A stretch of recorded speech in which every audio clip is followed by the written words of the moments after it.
կայանի հնարավոր փակման մասին, ասելով, որ պատրաստ են հոսանք վաճառել մեզ։ Նաև նա ասել էր, որ արդեն ադրբեջանցի մասնագետները որոշակիացրել են, թե Հայաստանում որտեղով են անցնելու նոր էներգագծերը, ինչպես կարձագանք եք եւ արդյոք Ադրբեջանից աշխատանքային խումբ է եկել Հայաստան։ Եվ երկրորդ հարցը շրջանառվում է տեղեկություն մարզպետների ինստիտուտի փոփոխության վերաբերյալ, որ մարզպետների լիազորությունները կնվազեցվեն, ինչ փոփոխություններ են մանավանդ հատկապես մարզպետների վերանշանակման այս ֆոնին։ Շնորհակալություն։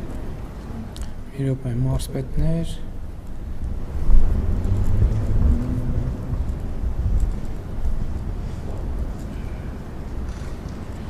Նախ սկսեմ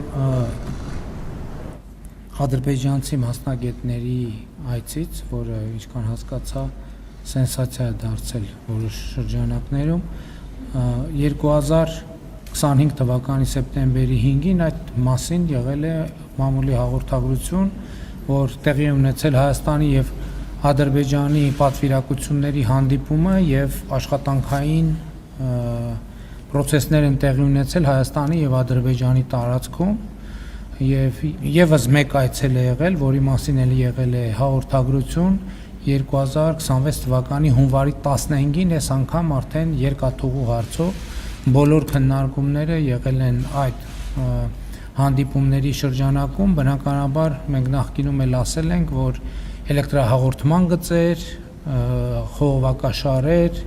մալուխներ, երկաթգիծ այդ թեմաներով աշխատում ենք եւ տեղի ունենում երկկողմ աշխատանք։ Ինչ վերաբերվում է մնացած հատվածին, այդ խոսույթների վերաբերյալ նախկինում բազմիցս մեկնաբանել եմ, նոր բան ասելու անհրաժեշտություն չեմ տեսել։ Մեծամորի ատոմակայանի փակման թեման, այսինքն շահագործման ժամկետի ավարտի թեման արձանագրված է այդ թվում Հայաստանի միջազգային պայմանագրերում, որոնք կնքվել են մեզնից առաջ եւ դա ոչ մի նորություն չկա։ Ինչ վերաբերվում է էներգետիկ առևտրին, ես ձեզ ասեմ հետեւյալը, երկու ուղղություն է պետք է հաշվի առնել։ Մենք մինչև բոլորովին վերջերս մենք խոսում ենք, որ Հայաստանը ունի էլեկտրաէներգիայի ավելցուկ։ Հիմա մենք պիտի խոսենք նրա մասին, որ Հայաստանը կարող է ունենալ էլեկտրաէներգիայի պահանջարկ, ինչու, որովհետև ինչպես տեսնում եք, մեծ տեմպերով զարգանում են արհեստական բանականության գործարանները, իսկ արհեստական բանականության գործարանները մեր պատկերացումներից անդին ծավալներով էլեկտրական էներգիա են սպառում, իհարկե սպայդրությամբ բնականաբար մեր մեծ իրադրության մեջ բան չի փոխվել,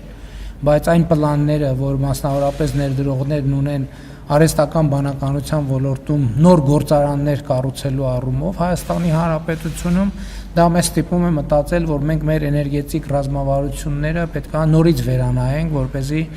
այս նոր պայմաններին եւ ակնկալիքներին համապատասխան կարողություններ ունենանք, բայց ընդհանուր առմամբ ես ուզում եմ ասել, որ մեր ռազմավարությունը էներգետիկ 100%-անոց անկախությունն է, ինչի մասին ես նախկինում ասել եմ, ինչպես Հայաստանում արևային կայանների եւ կուտակիչ կայանների զարգացում, արևային ռեսուրսներով Հայաստանը առավել քան հարուստ է եւ կուտակիչ կայանների, բայց իհարկե սա չի նշանակում, որ մենք միջազգային առևտրից էլեկտրական էներգիայի դուրս ենք մնալու, երբեմն կարող ենք մենք արտահանել, երբեմն կարող ենք ներկրել, այդ թվում Ադրբեջանի հետ կարող ենք ունենալ գործընկերություն, գործակցություն, այդ թվում էլեկտրաէներգիա արտահանելու եւ ներմուծելու մասով, ինչպես մնացած բոլոր երկրների հետ, Թուրքիայի հետ, Իրանի Իսլամական Հանրապետության հետ, Վրաստանի հետ եւ այդպես շարունակ։ Մարզպետների մասով ես ճիշտն ասած էլի եմ լսել, որ այդպիսի բան քննարկվում է, բայց որտեղ է քննարկվում, ես ճիշտն ասած լավ չեմ պատկերացնում։